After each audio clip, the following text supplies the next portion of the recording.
তো hello guys, আজকে আমি এইমাত্র জোহরের নামাজটা পড়ে এলাম। জোহরের নামাজটা পড়ে এসে আমি ক্রিকেট গ্রাউন্ডের দিকে বেরিয়েছি। তো চলো ক্রিকেট গ্রাউন্ডের দিকে যাব, তোমাদেরকে ক্রিকেট গ্রাউন্ডটা ঘুরে দেখাবো। চলো যাওয়া যাক। তো গাইস এখানে চলে এসেছি আমরা, এই যে আমার সঙ্গে একজন এসছে।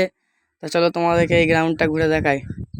তো গাইস এই যে এটা আমাদের মাঠ, এই মাঠটায় প্রচুর বড় বড় খেলা হয়। 5 দিন ব্যাপী ক্রিকেট টুর্নামেন্ট হয় 16 দলীয়। এখানে প্রচুর প্রচুর দর্শক হয় আর বড় বড় কাপ থাকে, যারা যেতে তারা নিয়ে বাড়ি যায়। চলো আমরা একটু মাঠের দিকে যাব, মাঠের দিকে রাস্তাটা আবার ডবল করে হচ্ছে, তোমাদেরকে দেখাবো। চলো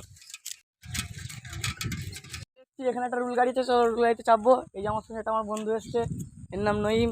তো চলো তোমাদেরকে রাস্তাটা দেখাই। দেখো রাস্তাটা কি সুন্দর হয়েছে, রাস্তাটা বরাবর দুর্গাপুর চলে যাচ্ছে রাস্তাটা, হেবি সুন্দর করেছে রাস্তাটা এবার। তো গাইজ এটা আমাদের কানানো দিকে এখন শুকিয়ে গেছে। তো গাইজ আমি রুল গাড়িতে উঠে পড়েছি, আমি এখন রুল গাড়ি চালাই। তোমরা আরো মিনি ব্লগসের জন্য সাবস্ক্রাইব করো। বাই।